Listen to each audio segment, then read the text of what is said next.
So welcome student. ये अब हमारा जो पहला सेशन है उसमें इलेक्ट्रोस्टैटिक्स में हम mainly equilibrium of charges, Coulomb's law, electric field, ये जो वेक्टर एरिया है इसको ज़्यादा से ज़्यादा कवर करने की कोशिश करेंगे। तो चलिए फिर आज की क्लास हम शुरू करते हैं। सबसे पहले बात हम कर रहे हैं equilibrium of charge particles. Equilibrium का मीनिंग क्या होता है कि हर चार्ज पार्टिकल पर नेट फोर्स क्या होता है। नेट फोर्स क्या होता है? जीरो होता है। जैसा कि आप देख सकते हैं यहाँ पर आपको तीन चार्जेस दिए, कैपिटल Q1, Q और Q2।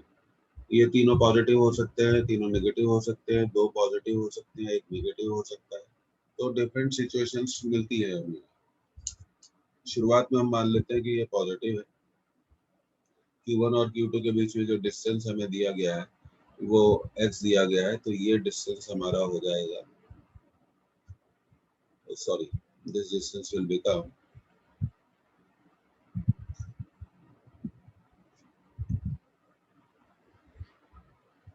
r minus x.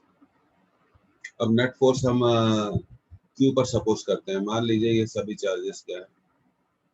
Positive. तो Q पर दो फोर्स लगते हैं, कैपिटल Q1 लगाता है दैट इज F1, एक कैपिटल Q2 लगाता है दैट इज F2। इक्विलिब्रियम की कंडीशंस हम अप्लाई कर सकते हैं। Q1 पे बात कर लें। Q1 पे भी दो फोर्स लगते हैं, Q1 पे भी दो फोर्स लगते हैं। एक Q2 अप्लाई करता है, इसको मान लेते हैं F डैश। और तो ये प्लस Q, मेरे ख्याल से इसको प्लस Q नहीं होना चाहिए। It should not be plus Q, it should be minus Q। तो पहली चीज हमने सीखी कि ये क्या होना चाहिए? माइनस Q होना चाहिए।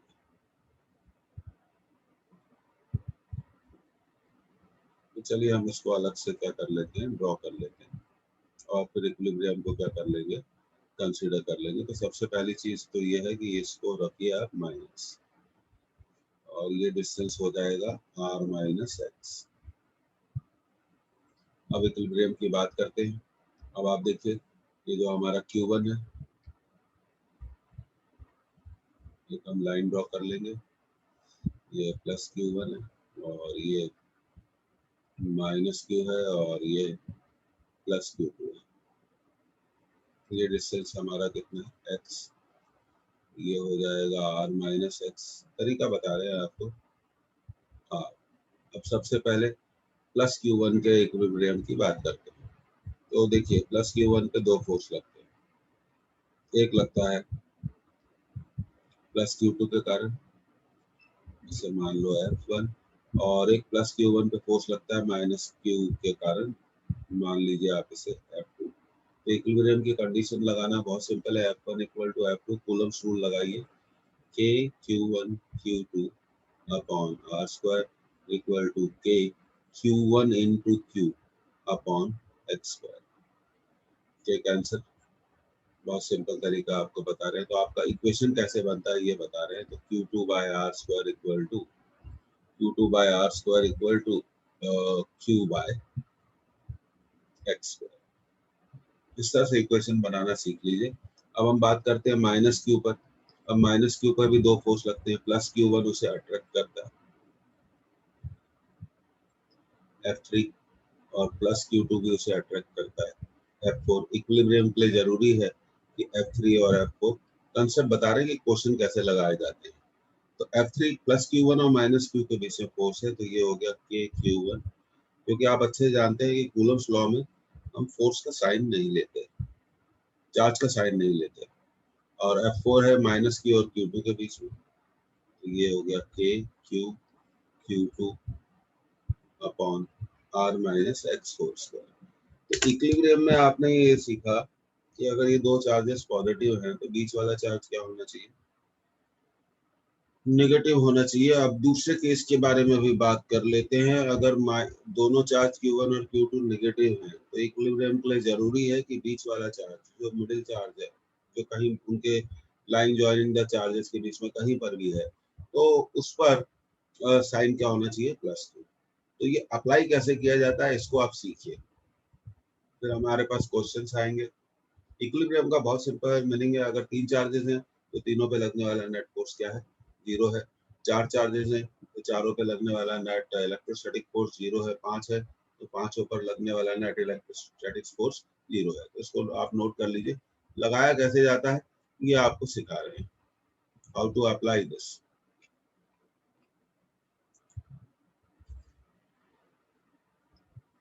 ये समझ में आ गया आप लोगों को? तो कैसे अप्लाई करेंगे, इल्म तुमको समझ में आ गया? जी सर, आगे समझ में। कोई गड़बड़ी नहीं करना है। दोनों प्लस हो तो बीच वाला चार्ज क्या होगा? Sir negative. नेगेटिव। लेकिन कूलम्स लॉ में हम जब चार्ज फोर्स कैलकुलेट करते हैं तो चार्ज का साइन नहीं लेते। अगर दोनों चार्ज नेगेटिव हो तो बीच वाला क्या होगा? Sir positive. जोर से बोलिए। Sir positive. हाँ, इसमें कोई गलती नहीं होनी चाहिए। फोर्स कैसे लगाते हैं, अट्रैक्शन रिपल्शन एरो बनाना आता है? तो वो भी नहीं आता। नहीं सर, आता है। हाँ, तो ये बस ध्यान रखना इक्विलिब्रियम में। ये मरियम तो कल बड़ी बड़ी बातें कर रही थी कि मैं कॉपी में लिख के दूंगी, बाकी सब लोग लिख के दे दें। कुछ भी नहीं लिखा आपने। ओके, ये हो जाए तो बताइए तो कैसे लगाया जाता है। क्वेश्चन में सिचुएशन आएगी उसमें देखेंगे। हमें कैलकुलेशन टेक्निक अब यहाँ पे जो ये है आपका कैंसिल क्या हो जाएगा, एक तो के कैंसिल हो जाएगा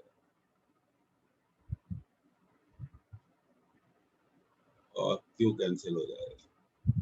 तो इक्वेशन बन जाएगा हमारा q1 upon x square equal to 1 upon r minus x का होल स्क्वायर।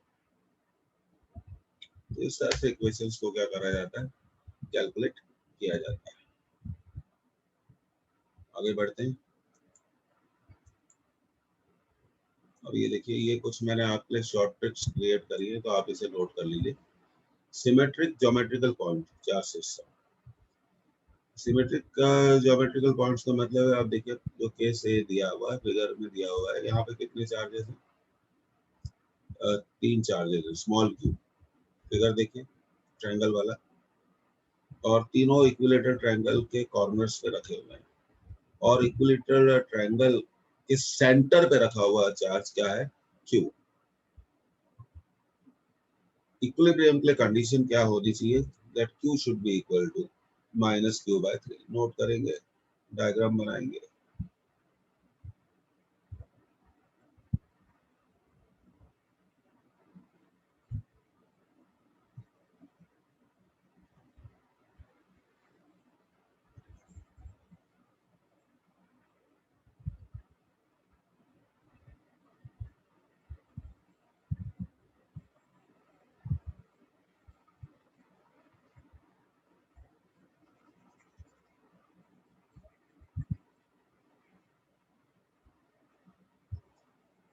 अब दूसरे केस पर आते हैं।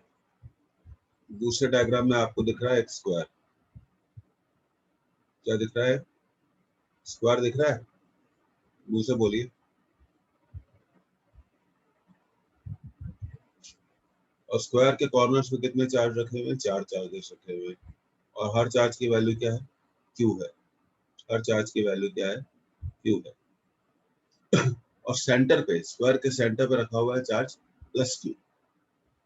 अगर ये पांचों चार्जेस इक्विलिब्रियम में हो तो प्लस क्यू की वैल्यू कितनी होगी, प्लस क्यू की वैल्यू कितनी होगी? ये देखिए, आप इसे नोट कर लीजिए। माइनस क्यू 2√2 डायरेक्ट फॉर्मूला है, जो कि हम अगर इसे करने जाएंगे तो बहुत लंबा टाइम लग जाएगा। Minus Q 2√2 plus 1 divided by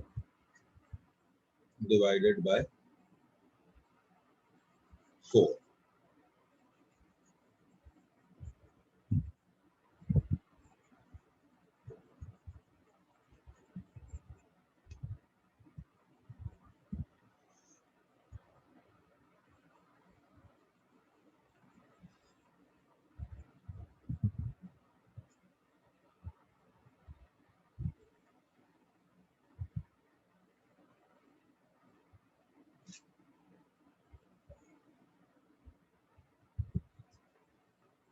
okay, have you done?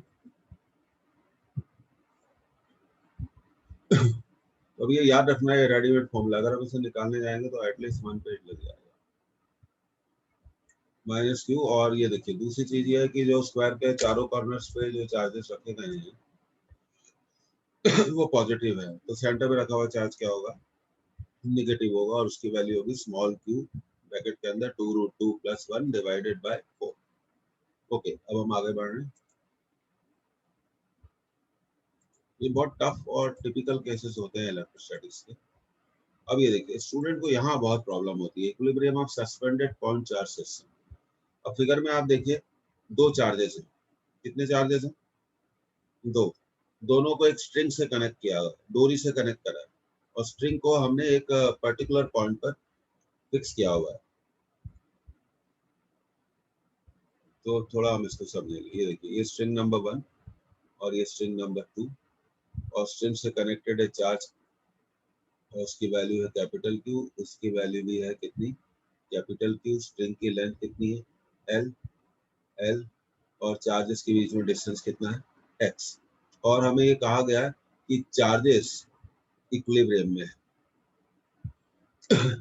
तो पहली स्ट्रिंग वर्टिकल से कितना एंगल बनाती है? थीटा। दूसरी स्ट्रिंग वर्टिकल से कितना एंगल बनाती है? थीटा। दोनों स्ट्रिंग के बीच में बनने वाला एंगल कितना है? 2 थीटा। अब सबसे पहले मैंने यहाँ बोला अगर थीटा स्मॉल है तो tan थीटा और sin थीटा इक्वल होंगे, sin थीटा इक्वल होंगे। और ये जो डिस्टेंस है ये कैसे करा है ये आपको समझा देते हैं।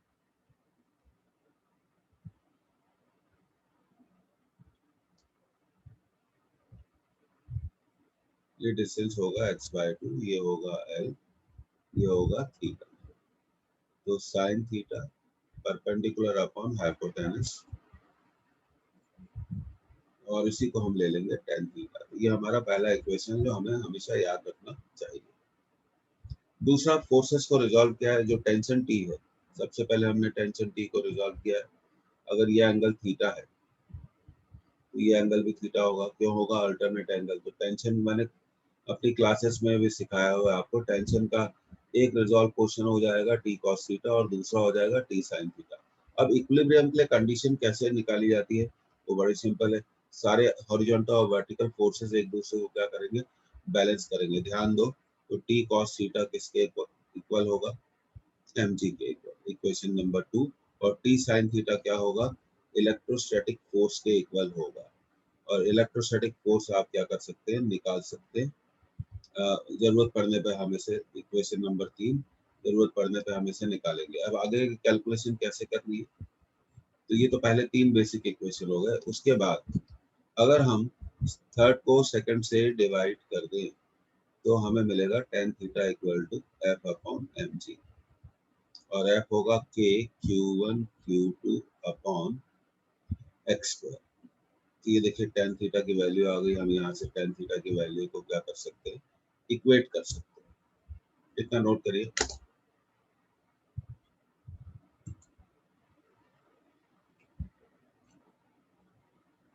इतना समझ में आ रहा है आप लोगों को?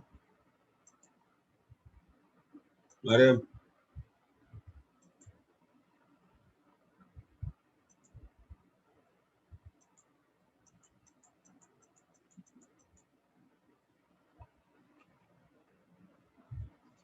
इल्मा, जी सर आगे। हाँ तो ये अब आप देखो, ये बोलना जरूरी है। ये देखो माइक नहीं फंक्शन कर रहा है, ये सब चीजें से आप दूर रहो। अब यहाँ पे हमने tan थीटा की ये वैल्यू रख देनी है। ये देखो ये रही वैल्यू। तो एक ऑब्जेक्टिव क्वेश्चन बन जाएगा। कैसे? तो tan थीटा की वैल्यू थी x/2l, तो ये हमारा आया था F/mg K Q1 Q2 mg x square. तो ये हो गया x cube K Q1 Q2, ये Q2 है, Q1 Q2 2l upon mg। तो x की वैल्यू हमने निकाल ली K Q1 Q2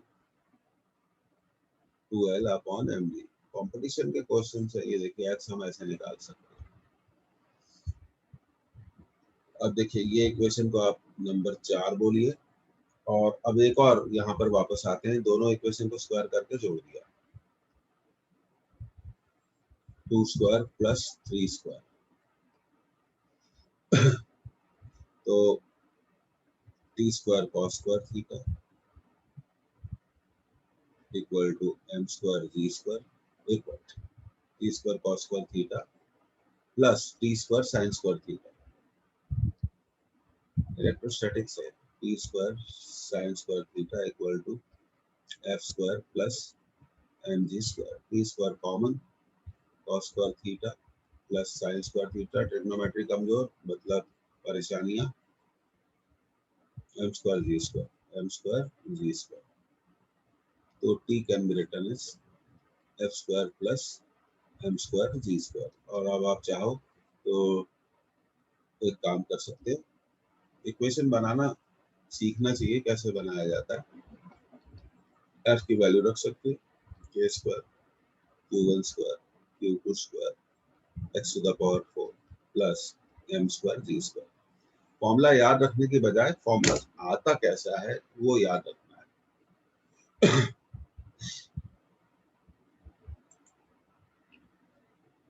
electrostatics capacitance पूरा ले लेंगे और एक दो सेशन, 9 सेशन हम ले लेते हैं, तो जिससे आपका रिवीजन अच्छा हो जाएगा। अब स्टूडेंट को ये चीजें बनती नहीं है, तो मेन क्या है इस पूरे इसमें, मेन एक ही चीज है, ये डायग्राम।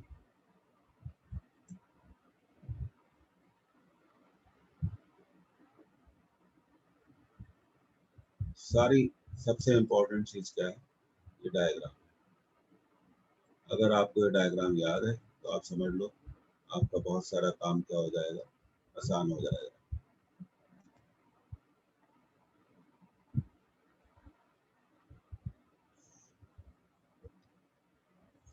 मेन है डायग्राम, और डायग्राम से एनालिसिस करना।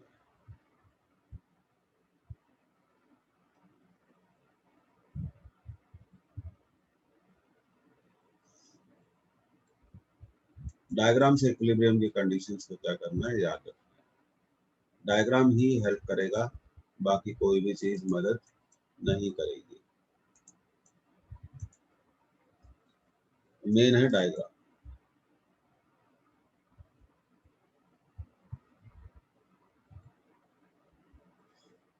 If you are good at diagram, then you can solve such questions very easily.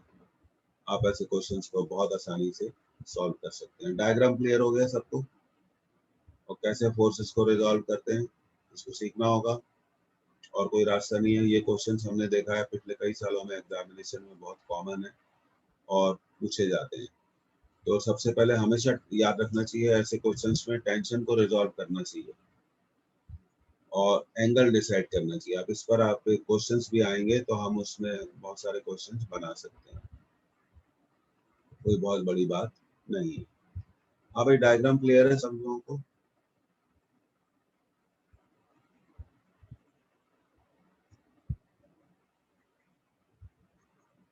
Ji sir. कोई गड़बड़ नहीं होनी चाहिए ऐसे क्वेश्चंस में। फॉर्मूला मत याद रखो, डायग्राम याद रखो, और करते कैसे हैं ये याद रखो। 2 बार 3 बार लिख कर कैसे क्या करो, रिवाइज करो। तो मेन बात ये हो गई कि हमारा ये डायग्राम क्या होना चाहिए, अच्छे से तैयार होना चाहिए। अब कई क्वेश्चंस दिए जा सकते हैं, अब ऐसा भी दिया जा सकता है, एंगल दिया जा सकता है। ये तो आप क्वेश्चन की सिचुएशन पे पता चलेगा हमें कि क्या दिया हुआ है।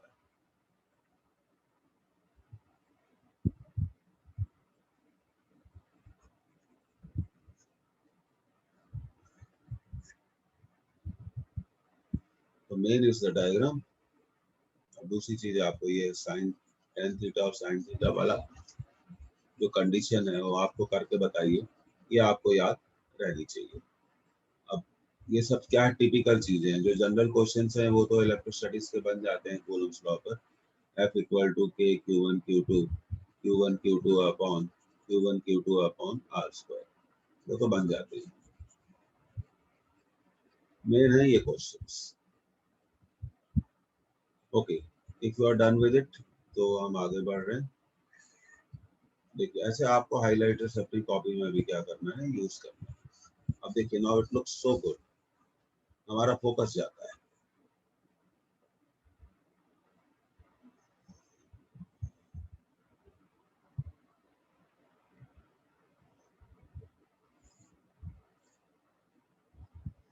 अब आगे बढ़ते हैं स्टूडेंट, बहुत ज्यादा काम करना पड़ेगा हमें इन सब चीजों पे।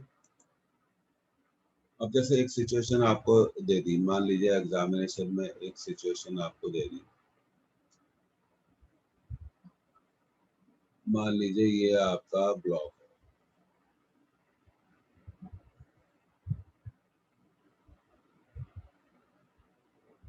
और आपसे ये थीटा पूछा, तो टेंशन को रिजॉल्व करो, टी कॉस थीटा और फिर टी साइन थीटा, और ये फोर्स हो गया कोलम्बियन फोर्स।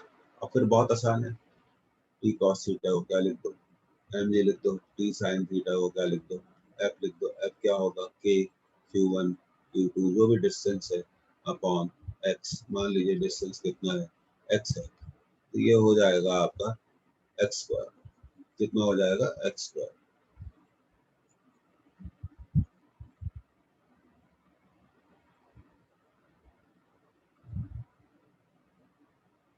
अब थीटा को कुछ भी दे सकते हैं, ये एंगल थीटा है तो ये एंगल भी थीटा, और एंगल बिटवीन स्ट्रिंग कितना है, एंगल बिटवीन स्ट्रिंग।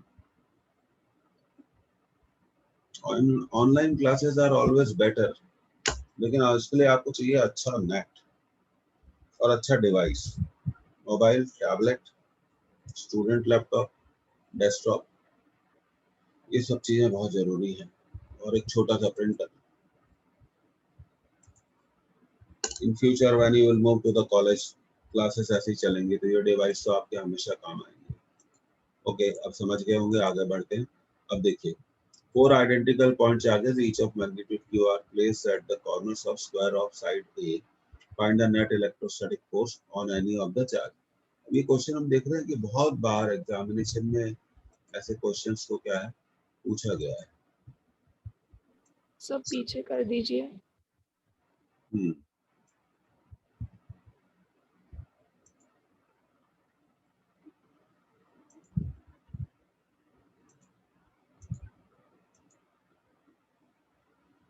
ये वाला यस सर, डन। मेन ये है, बस इसको आप ध्यान रखेंगे तो बहुत सारी चीजें क्या हो जाएंगी, बहुत सारी चीजें क्या हो जाएंगी, बहुत आसान हो जाएगी। हाँ, तो अब हम बात कर रहे थे, चार चार्जेस हैं और स्क्वायर के कॉर्नर्स पे रखे हुए हैं, और हमसे ये कहा गया है नेट इलेक्ट्रोस्टैटिक फोर्स किसी भी एक चार्ज पे निकालो। तो इसको करना देखो स्टूडेंट बहुत आसान होता है। मैं आपको एक चीज बताऊं कैसे करते हैं। ये देखो, एक स्क्वायर बना लिया हमने, और उसके बाद इसको कनेक्ट कर देते हैं।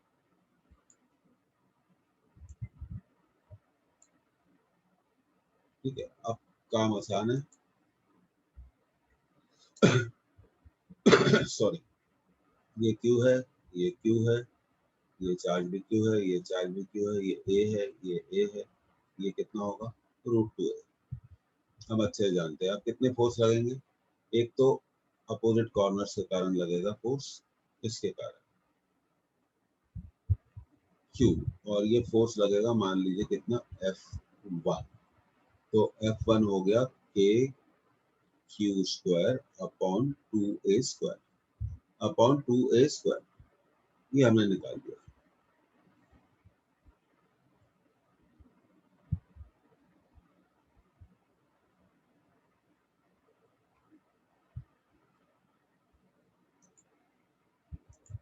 है ना, तो ये हो गया हमारा कितना, 2A²। ठीक है, फिर ये लगेगा F2 इन दोनों के बीच में, तो ये F2 हो गया KQ² अपॉन A², और फिर तीसरा फोर्स लगेगा इसके और इसके बीच में, इसे हम बोलेंगे F3। तो F3 भी हो गया कि सबसे पहले तो फोर्सेस को एरो से बताओ।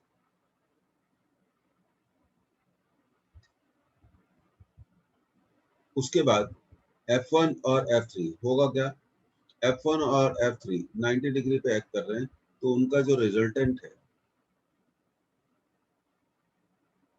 F1 square plus F3 square वो F2 में जुड़ जाएगा। तो ये हमारे नेट फोर्स का आंसर है। आगे आप खुद कर लीजिएगा। F1 आपको मालूम है, F2 आपको मालूम है, F3 आपको मालूम है। तो नेट फोर्स क्या होता है ऐसे केसेस में, root of F1 square plus F3 square plus F2 square. हाँ भाई कर लेंगे, will you able to do it? Sir 90 degree पे तो F2 और F3 है ना हाँ सर, उनका resultant under root F2 plus square plus F3 square होना हाँ चाहिए। कर देते हैं, कोई दिक्कत नहीं। अब कर लेंगे आप, जी सर। ये रिजल्टेंट इसमें जुड़ जाएगा। क्विक क्विक करो, स्पीड से करो। और दूसरी चीज मैं आपको एक और बता दूं, अगर आप इसको और जल्दी करना चाहते हैं तो मैं आपको एक टेक्निक बता देता हूँ। F2 और F3 क्या है, इक्वल है, let it is equal to y। तो F1 क्या हो जाएगा, y बाय 2 हो जाएगा। फिर y की वैल्यू आप रख देना। तो नेट फोर्स हो गया y square plus y square 2y square plus y by 2। तो ये हो जाएगा root 2y plus y by 2। फिर y कॉमन ले लो, रूट 2 प्लस 1/2। फिर आगे आप इसे क्या कर लीजिए, y की वैल्यू डाल दो, सॉल्व हो जाएगा। कितनी जल्दी कर सकते हैं आप इस क्वेश्चन को?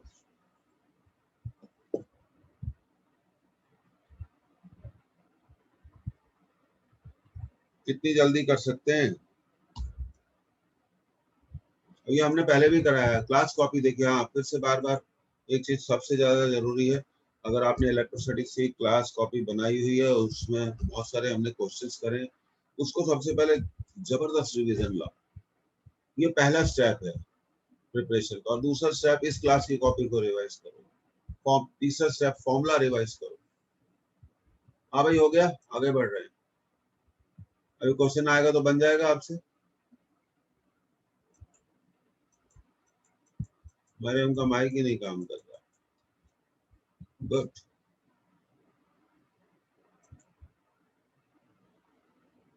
क्वेश्चन बनना चाहिए, तो बिल्कुल स्पीड से करेंगे, समझ गए आप? आगे बढ़े।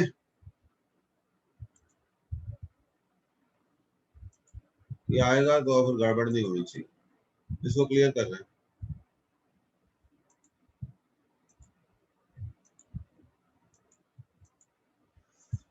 ये 2010 नीट का question. Two positive ions each carrying a charge q separated by a distance d, ठीक है। if F is the force of repulsion between the ions, the number of electron missing from each ion। कुछ भी इस question में नहीं है। देखिए मान लीजिए कि इस आयन का चार्ज है q, तो q को हम लिख सकते हैं Ne।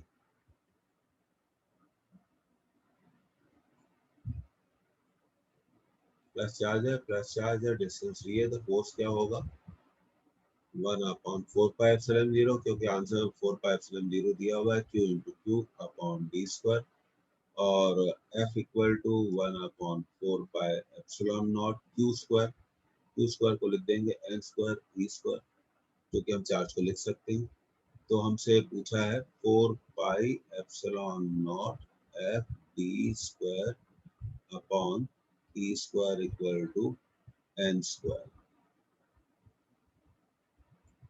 अब हम रूट ले लेंगे, तो 4πε0 F D square upon E square equal to n।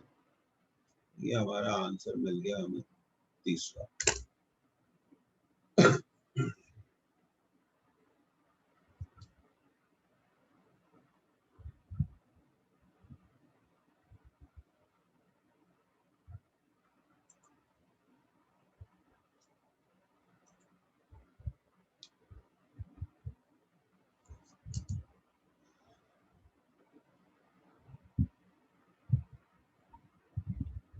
Missing है, इलेक्ट्रॉन मिस हो जाते हैं तो बॉडी पर कौन सा चार्ज आ जाता है? प्लस आ जाता है, कोई टेंशन वाली बात नहीं है। जब इलेक्ट्रॉन मिसिंग होते हैं किसी बॉडी पे तो उस बॉडी पे कैसे चार्ज आ जाता है? प्लस। और हम चार्ज को लिख सकते हैं एनी। बस, फिर ये क्वेश्चन सॉल्व हो गया। ये नीट 2010 का क्वेश्चन था। आगे बढ़ते हैं। Okay, for the system shown in the figure, find Q for which the resultant force on Q is 0. अब ये बहुत बढ़िया क्वेश्चन है। रिजल्टेंट फोर्स Q पर 0 है, तो सबसे पहले हम देख लेते हैं कि Q पर कौन कौन से फोर्स लगेंगे। और मान लीजिए ये Q मान लेते हैं, अभी लिखिए मत, ये Q पॉजिटिव है, मान सकते हैं। अब Q पर एक रिपल्शन लगेगा ऐसे, ये F1, ये भी रिपल करेंगे, F2, ये भी रिपल करेंगे, F3। तो नेट फोर्स तो 0 ऐसे केसेस में नहीं हो पाएगा, क्योंकि F3 और F2 का रिजल्टेंट क्या होगा? F1 में जुड़ेगा। तो यहाँ नेट फोर्स क्या हो गया बताइए? F3 square plus F1 square plus F3 square plus F2 square plus F1। So here resultant is not equal to 0। और हमसे बोला है resultant force on Q is 0, इसलिए मैंने लिखा है for force on Q to be 0, charge Q and Q must be of opposite nature.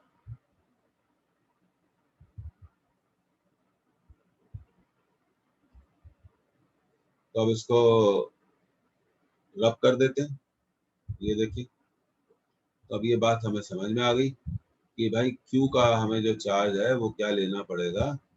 Minus Q लेना पड़ेगा। और ये हो गया प्लस प्लस Q। अब फोर्स देखते हैं, माइनस Q रिपल करेंगे, late it is F1। Minus Q plus Q attract करेंगे,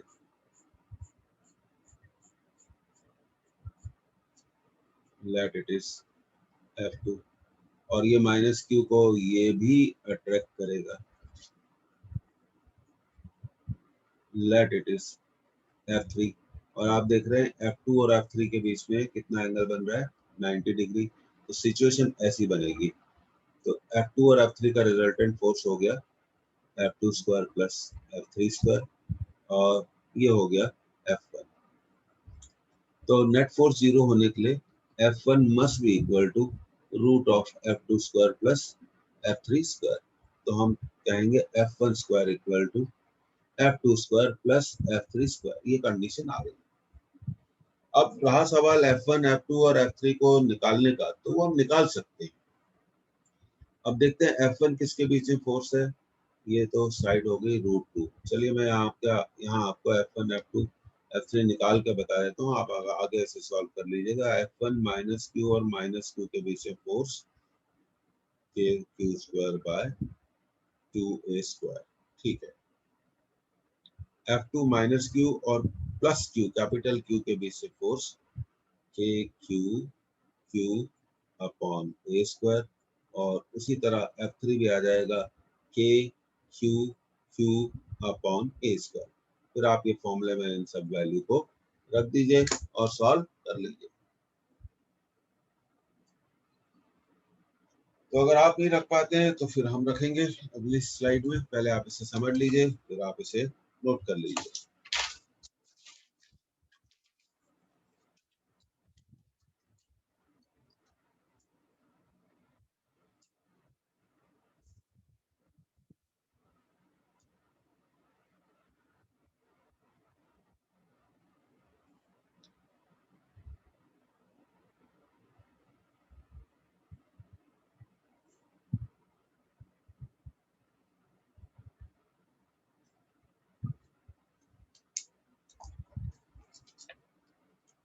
यस, आर यू डन?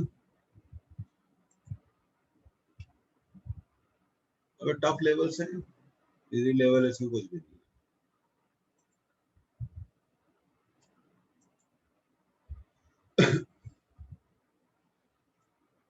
ये क्लास का फायदा तभी होगा जब आपने पुरानी क्लासेस अटेंड करी हो।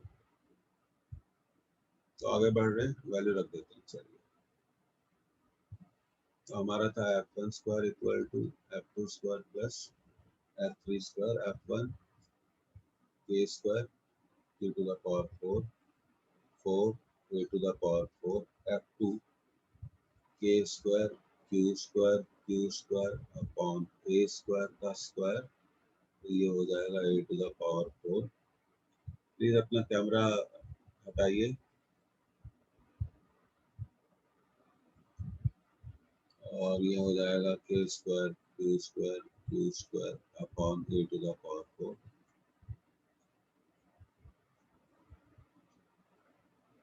अब बचा q to the power 4 bye 4 equal to q square common ले लेते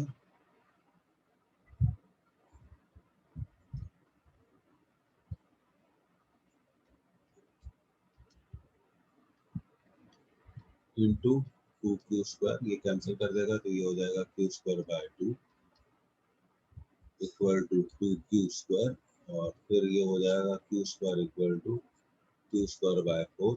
तो capital Q equal to plus minus q by 2, क्योंकि रूट लेते हैं तो प्लस माइनस तो आएगा। तो हमें निकालने में क्या कहा गया था, point Q। So Q is minus q by 2 if small q is positive, or q is plus q by 2 if, हाँ चलिए ठीक है, इतना ही काफी है, इससे ज्यादा हमें नहीं करना चाहिए। बस आप ध्यान रखें कि एक पॉजिटिव होगा और एक नेगेटिव होगा, इसको अननेसेसरी कॉम्प्लिकेटेड नहीं करना है।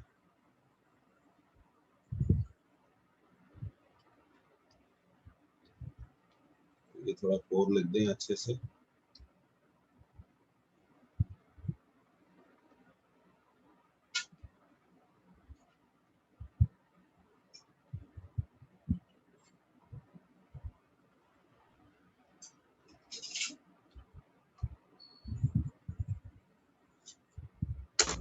सर यहाँ नीचे भी तो 4 आएगा ना, q स्क्वायर बाय 4। हाँ तो स्क्वायर रूट लेने पे क्या आएगा, 4 का स्क्वायर रूट क्या होता है। अच्छा एक मिनट, ठीक है, ये 4 आएगा, इसको सुधार देते हैं।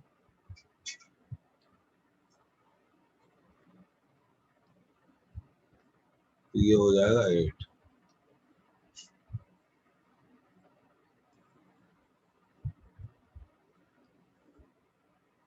और 8 का स्क्वायर रूट होता है 2√2। अब ठीक है,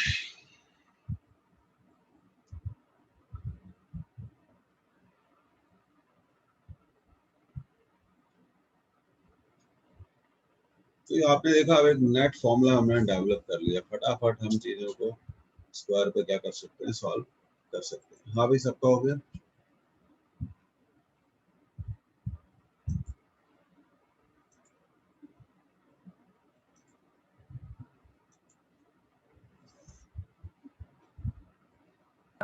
जी सर। अब देखिए, 2 charges are placed as shown in the figure. Where should a third charge be placed so that it remains at rest?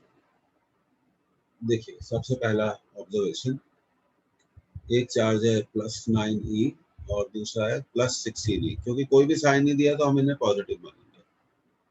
तो रेस्ट में होने के लिए जरूरी है कि जो बीच में चार्ज रखा जाएगा, अब देखिए इसको कैसे सॉल्व करेंगे।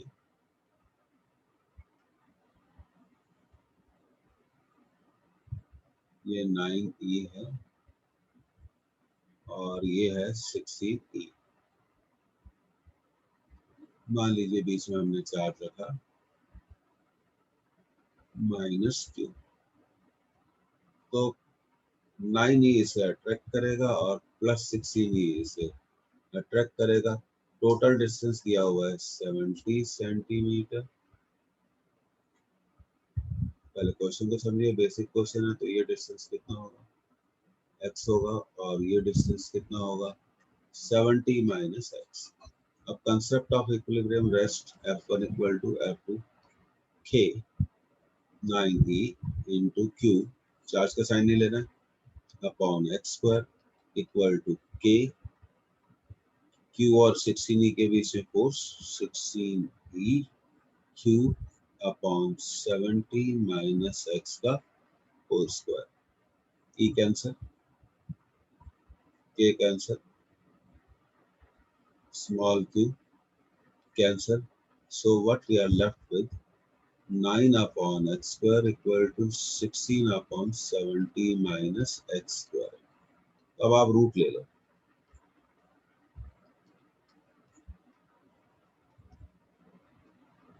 ये हो जाएगा 4x 210 minus 3x, 7x equal to 210, x equal to 30।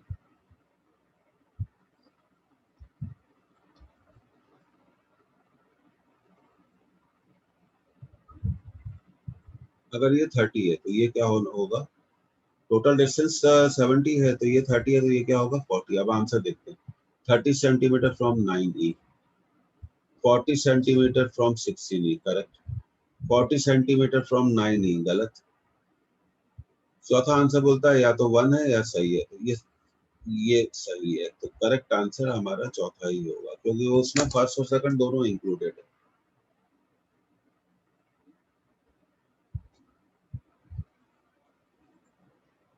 ये बेसिक क्वेश्चन हो गया। अब इस बेसिक क्वेश्चन को भी सॉल्व करना आना चाहिए।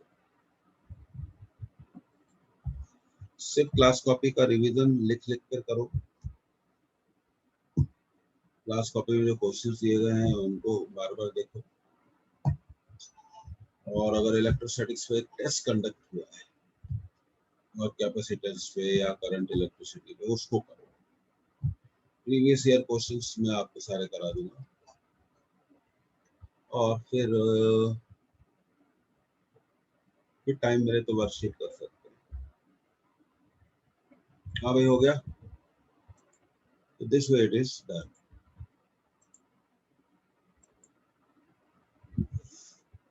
देखिए, two charges 4q and q are placed at a distance L apart. A third charge particle q is placed at the middle of them. तो ये ठीक है। अब कितने चार्जेस हैं हमारे पास, 2।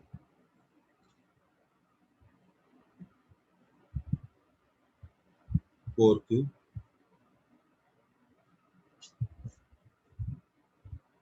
एंड q, और उनके बीच में एक चार्ज रखा है। तो आप जानते हैं ये चार्ज का आंसर क्या होना चाहिए, निगेटिव ही होना चाहिए। Resultant force on q। अब इस q पर देखो, इस q पर दो फोर्सेस लग रहे हैं। पहला फोर्स है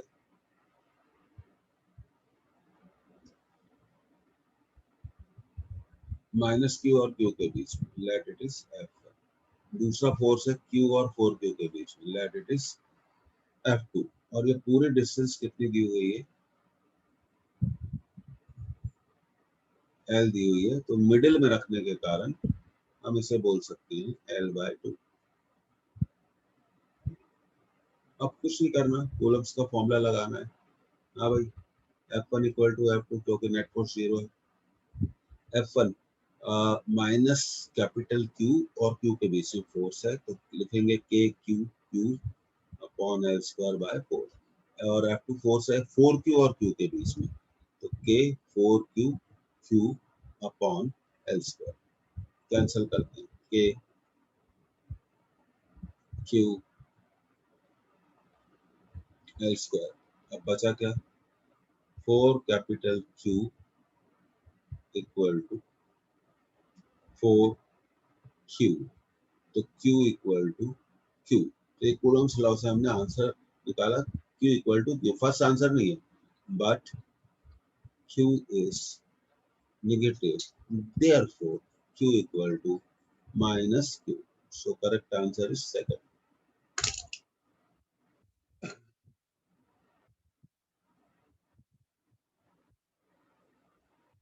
अब समझ में आ गया आपको।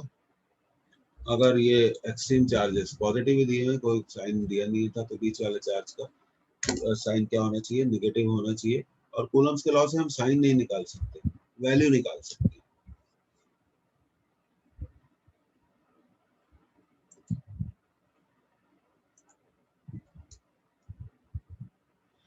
तो मेन स्टूडेंट्स को दिक्कत आती है कूलम्स फोर्स में, इक्विलिब्रियम में, इलेक्ट्रिक फील्ड वेक्टर में। तो सबसे पहले ये दिक्कत दूर करेंगे। ओके, हो गया आपसे ये question.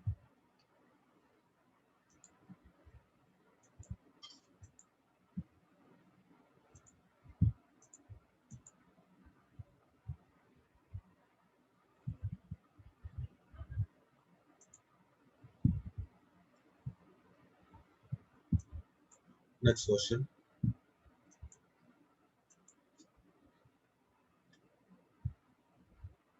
Number of electron missing, ये तो हम कर चुके हैं।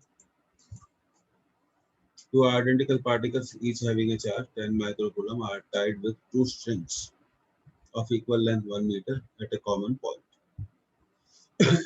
If both the string makes an angle 30 degree with the vertical, then mass of each particle will be.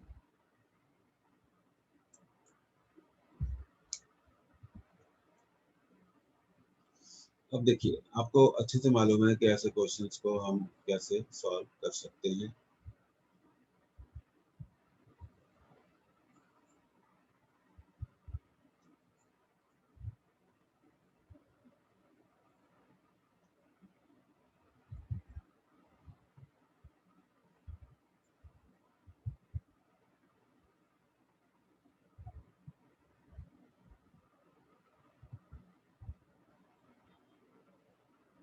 एक बार फिर रिवीजन। यहाँ कंपोनेंट आएगा t cos 30 और यहाँ आएगा t sin 30 equal to f। हम तो सिर्फ यही यूज करेंगे, t sin 30। अच्छा,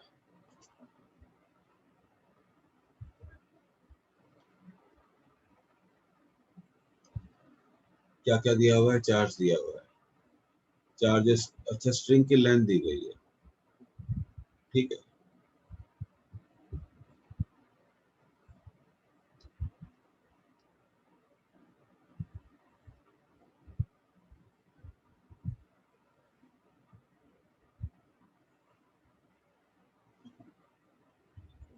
वन मीटर, तो ये x निकाल लेंगे। Sine 30 equal to perpendicular upon hypotenuse 1/2 equal to x upon 1। तो x आ गया 1/2 और x होगा दोनों मासेस के बीच में डिस्टेंस। और हाँ, दोनों मासेस के बीच में डिस्टेंस 2x होगा। कंफ्यूजन की कोई जरूरत नहीं है, हमने इतने डिस्टेंस को x लिया है, इतना पोर्शन x है, तो इतना पोर्शन बचा हुआ पोर्शन भी क्या होगा, x होगा। तो 2x हो गया 1। तो मासेस के बीच में डिस्टेंस कितना, मासेस के बीच में डिस्टेंस कितना, 1। ये हमने निकाल दिया। अब देखिए, इतना सब फॉर्मूला याद होने से भी क्वेश्चन बनेगा नहीं, उसको सॉल्व करने का टेक्निक हमें आना चाहिए। ये आपके एग्जामिनेशन से लिया गया क्वेश्चन है। और क्यों हमें मालूम है, 10 माइक्रो कूलम। अब बदल लेंगे हम इसको।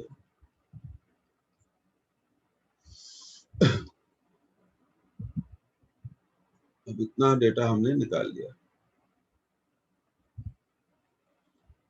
हर पार्टिकल का मास हमें निकालना पड़ेगा। तो मास निकालने के लिए हमें बहुत अब सिंपल यूज करना है। देखिए, क्वेश्चन में घुमा दिया, फोर्स। अब देखिए, टेंशन को रिजॉल्व किया, t cos 30 equal to mg। Mass निकालना, t sin 30 equal to f। Second को फर्स्ट से डिवाइड किया तो आ गया 1030 equal to f upon mg। ये फॉर्मूला आया 1030 equal to f upon mg। अब इस पूरे क्वेश्चन का फिलॉसफी क्या था कि हमें सबसे इम्पोर्टेंट हमारी प्रॉब्लम क्या थी इस पूरे क्वेश्चन में, वो ये थी कि हमें ये डिस्टेंस चाहिए। अगर हमें ये डिस्टेंस हमने मान लिया कितना है, x है, तो हमें फिर ये x भी मिल जाएगा और दोनों पार्टिकल्स के बीच में टोटल डिस्टेंस कितना है वो भी हमें पता चल जाएगा। तो 1030 equal to f upon mg, और 1030 की वैल्यू होती है 1/√3, 1/√3 f अपॉन mg। तो mg equal to √3f, g बाद में रख देंगे। f तो आप जानते हैं फोर्स है, q into Q, Q square upon 2x का होल स्क्वायर, और qx भी हमें मालूम है, q मालूम है, बाद में रखेंगे, 2x हमें मालूम है 1 स्क्वायर। तो जो हमारा मास है वो आ गया, टफ क्वेश्चन है, √3 के क्यू स्क्वायर बाय जी। अब इस मास को कैलकुलेट कर लेंगे, √3 9 into 10 to the power 9, charge का square 10 into 10 to the power -6 का स्क्वायर, जी को 10 ले लेते हैं। तो अब ये मास हो गया हमारा 9√3, ये 10 टू द पावर 9 है, और ये अंदर होगा 10 टू द पावर -5 का स्क्वायर, और ये नीचे से भी ऊपर चला जाएगा। तो m equal to 9√3 into 10 to the power -2। अब 9√3 को आपको कैलकुलेट करना है, 1.73 इंटू 10 टू द पावर -2। तो this is the way of doing it. ऐसे क्वेश्चंस की बहुत प्रैक्टिस करिए, बहुत उम्मीद रहती है हम लोगों को कि ऐसे क्वेश्चन आ सकते हैं। अब थोड़ा पीछे आंसर देख लेते हैं। √3 अब हमें निकालना पड़ेगा, 1.73 होता है, √3 होता है 1.73।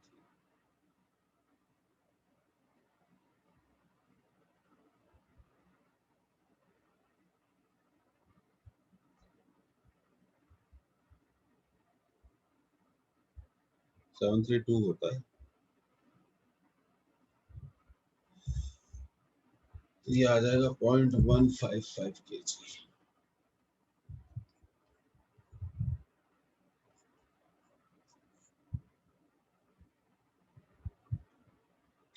Third is the answer.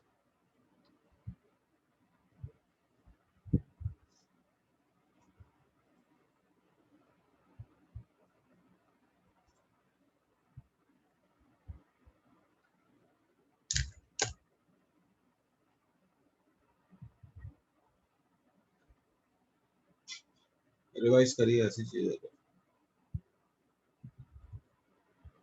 तो कोलम्बियन फोर्स निकालने के लिए हमें दोनों चार्जेस के बीच में डिस्टेंस भी चाहिए था, तो हमने ट्रायंगल मान लिया। अब सबसे इम्पोर्टेंट था कि हमने क्या करा, हमने एक काम करा, इसको क्या मान लिया, x, ये तो दिया 1 मीटर की स्ट्रिंग है, फिर इस ट्रायंगल में sin 30 लगा दिया, परपेंडिकुलर अपॉन बेस, तो x अपॉन 1, तो sin 30 की value 1/2, x equal to 1, 2x equal to 1। तो दोनों चार्जेस के बीच में डिस्टेंस कितनी, ये x है, ये x है, तो दोनों चार्जेस के बीच में डिस्टेंस कितनी होगी, 2x।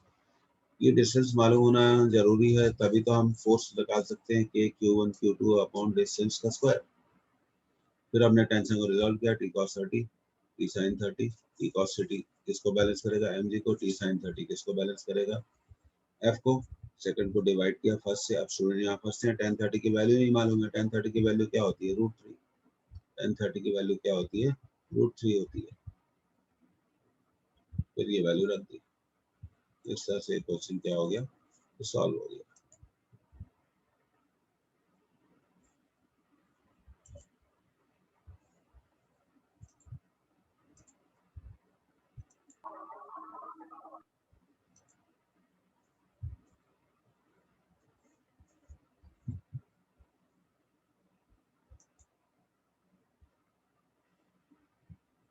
हाँ भाई, हो गया।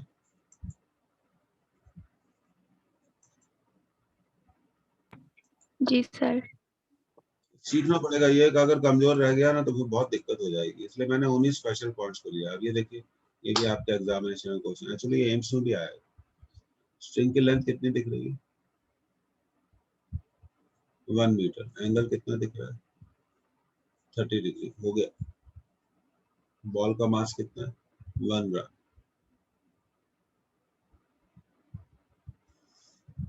Charge on the ball. अब यहीं पर हम थोड़ा इसको रिजॉल्व कर सकते हैं।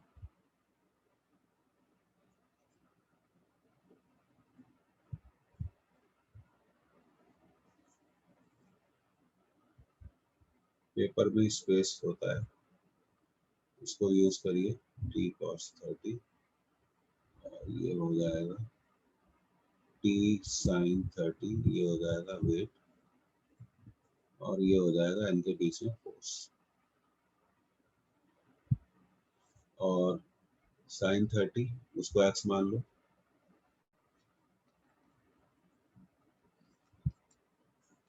तो 2x कितना आ गया? 1। और हमें चार्ज चाहिए, तो t cos 30 हमारे दो इक्वेशन बन जाएंगे। t cos 30 किसको बैलेंस करेगा? mg को। और t sin 30 किसको बैलेंस करेगा? किसको बैलेंस करेगा? mg को। ये हमने तैयारी करके रख ली। इस क्वेश्चन को सॉल्व करने के लिए फिर हम डिवाइड कर देंगे।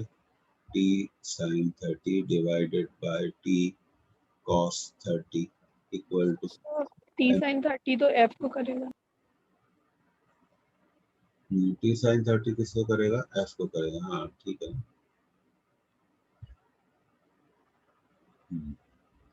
अब ठीक है। यस। f को करेगा, बिल्कुल ठीक कहा है आपने। अब हो जाएगा, बोलो, f upon mg, t cancel, tan 30, f upon mg, tan 30 is 1 by root 3, f upon mg, root 3 f equal to mg, root 3 k q square upon 2x का स्क्वायर, क्योंकि डिस्टेंस 2x हो गया। ये बात आपको बड़ा ध्यान रखनी चाहिए। अगर ये x है तो ये भी कितना होगा? x होगा। तो दोनों चार्जेस के बीच में डिस्टेंस कितना हो गया? 2x हो गया। उसी को हम यहाँ यूज कर रहे हैं। इक्वल टू mg, मास दिया हुआ है, कोई प्रॉब्लम नहीं है। बस यहाँ से आपको मास कितना दिया हुआ है? 1 ग्राम। तो 1 ग्राम को लिख देंगे 10 टू द पावर -3। g को 10 ले लेते हैं, तो mg आ जाएगा 10 to the power -3 into 10 to the power 1, 10 to the power -2। और ये हो गया रूट 3 के Q square upon 1 square equal to 10 to the power -2।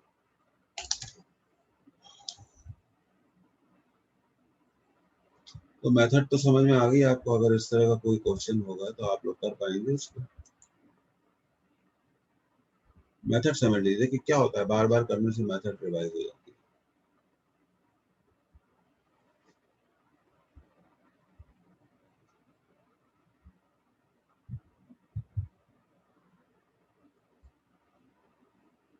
ये रूट का रूट निकालना क्या है, बहुत बड़ा मुद्दा है।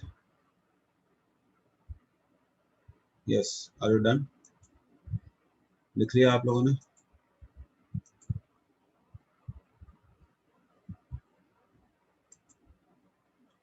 यही वीक एरियाज होते हैं तो उन्हीं को सुधार रहे हैं।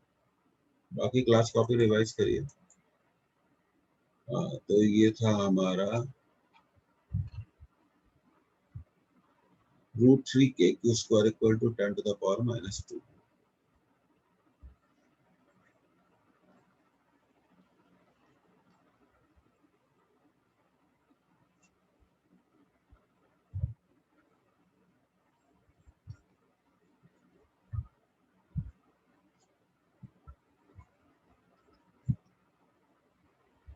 ये हो गया 17.3 इंटू 9। एक 10 हमने यहाँ यूज कर दिया। क्यों किया? अब हम स्क्वायर रूट लेंगे तो ये आ जाएगा रूट 17.3, 9 का स्क्वायर रूट 3 पावर का स्क्वायर रूट लेने पर पावर आधी हो जाती है।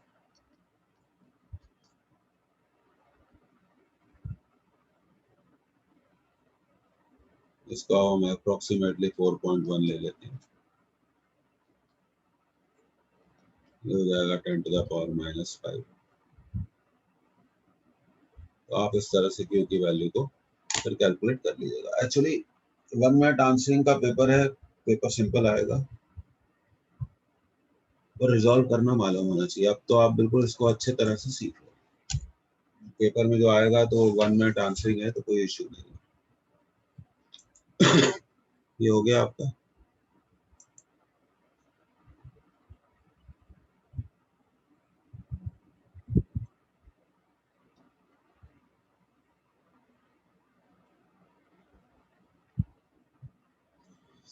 Okay, a particle of mass m carrying a charge minus q1 is moving around a fixed charge plus q2 along a circular path of radius r. Find time period of revolution of charge q1.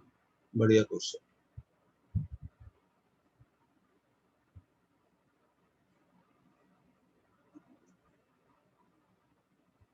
Concept बहुत simple है।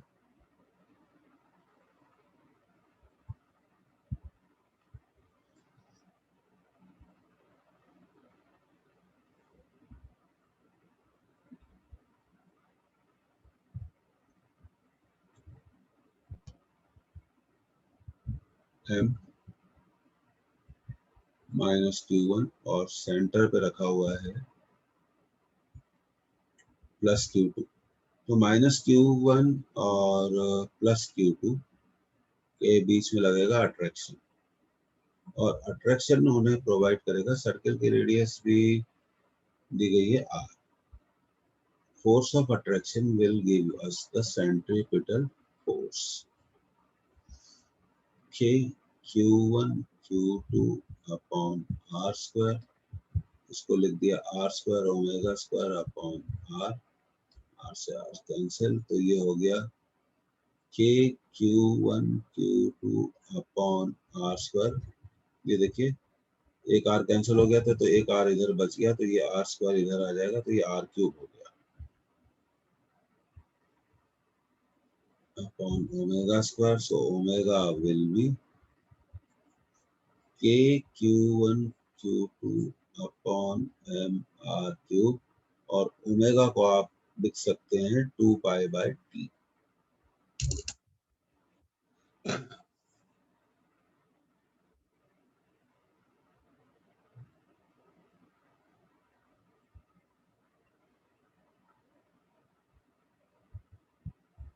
बहुत बढ़िया question, conceptual question. इसको note कर लें तो आप बता दें।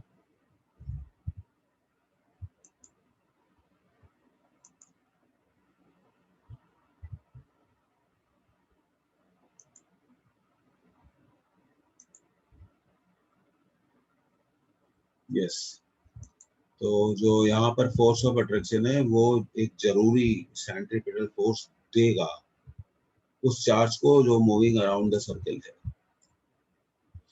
We know it very well that without centripetal force, no circular motion is possible. Are you done?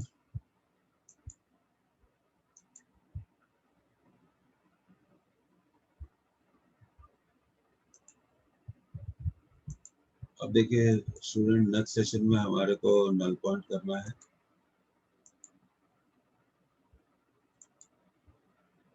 और ये नेक्स्ट सेशन में हम लोग इन सब चीज़ों को वर्कआउट करेंगे, और 9:55 पर हम लोग नेक्स्ट सेशन ले सकते हैं। अभी देखिए ये कुछ बहुत अच्छे क्वेश्चंस हैं जो हमें करने हैं। Let me tell you, it is one of them. Balancing of charge. तो हमें क्लास की जो ड्यूरेशन बढ़ानी पड़ेगी,